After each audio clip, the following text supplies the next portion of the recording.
Odysseus does not look like the most dangerous hero in Greek mythology. He is not Achilles, blazing across the battlefield like death in human form. He is not Heracles, crushing monsters with raw strength. He is not the kind of hero who terrifies you the moment he enters the story, and that is exactly why he may have been more dangerous than most of them.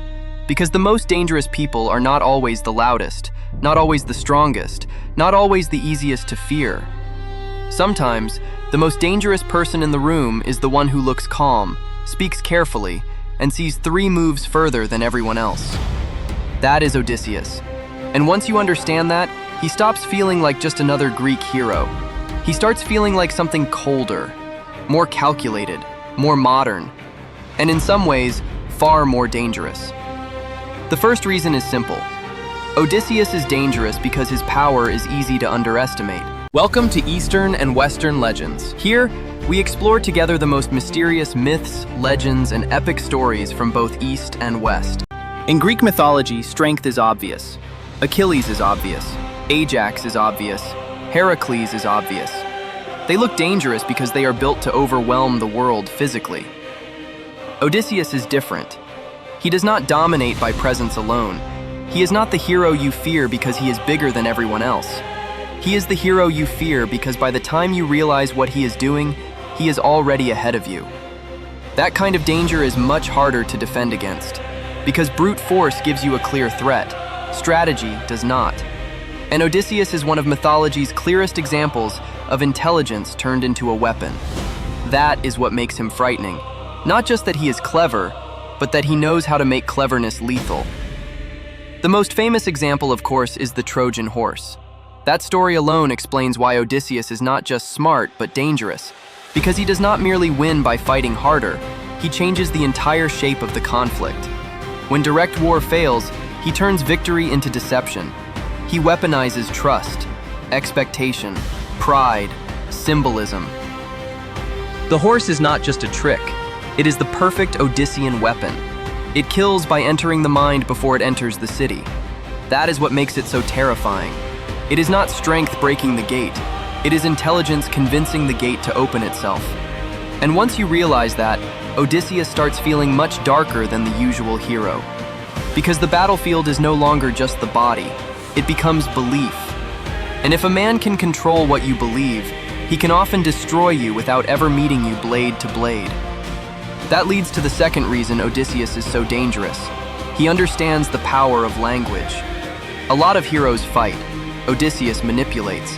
He lies well. He disguises well. He adapts quickly. He knows how to say what a situation requires. That does not make him a simple villain, but it does make him unpredictable. And unpredictability is one of the most dangerous traits a person can have, because a warrior who only knows force can be anticipated. A man who can become whatever the moment demands is much harder to survive. Odysseus does not only fight enemies, he controls narratives. He changes how other people interpret reality. He makes enemies misjudge him. He makes allies trust him. He makes danger hesitate just long enough for him to move first. That is not ordinary heroism. That is tactical identity. And in a mythic world where honor and strength are often visible, Odysseus is dangerous precisely because he knows how to hide what he is. But his danger goes even deeper than strategy or deception. Odysseus is dangerous because he stays functional under pressure. A lot of heroes are impressive when they are strong. Odysseus is impressive when the world becomes unstable. Shipwrecks, monsters, temptation, humiliation, fear, loss. Again and again, he is thrown into situations that destroy other men, and yet he keeps calculating. That is a very different kind of strength. Not the strength to crush, the strength to continue thinking when terror should shut thought down. That is rare, and that is part of what makes him feel so dangerous.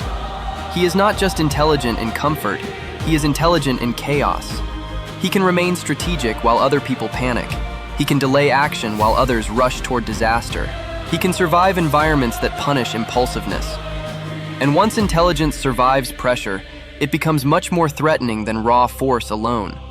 Because now you are no longer dealing with a clever man. You are dealing with a man whose mind keeps working even when the world is breaking around him. That is hard to defeat.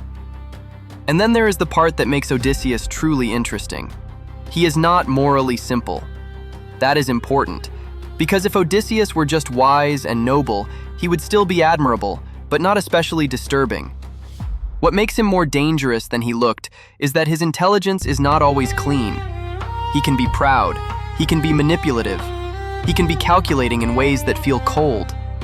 He is not a purely shining hero. He is a hero whose effectiveness often comes from complexity. That matters because the most dangerous people are rarely the ones who fit neatly into moral categories. Odysseus is not dangerous because he is evil. He is dangerous because he is willing to do what simpler heroes cannot. He can deceive when force fails. He can endure when others collapse. He can conceal when others announce themselves. He can think when others only react. And that makes him harder to read, harder to predict, and harder to stop. In that sense, Odysseus feels surprisingly modern. Because even now, the most dangerous person is not always the one with the biggest weapon. Sometimes it is the person who understands systems better than everyone else. The person who can read weakness. The person who can manipulate timing, belief, and perception. The person who does not need to overpower you physically if they can outposition you mentally. That is why Odysseus still feels powerful thousands of years later. He does not just represent the old heroic ideal. He represents a more unsettling truth. That intelligence can be more dangerous than violence. That patience can be more deadly than rage.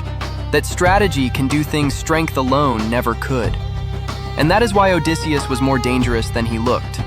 Not because he was the strongest hero in Greek mythology, but because his real weapon was never just the sword.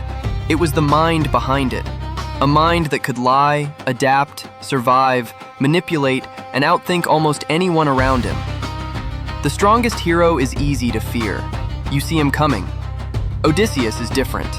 His danger arrives quietly, through plans, through words, through patience, through the slow realization that the game was over long before you understood you were playing it.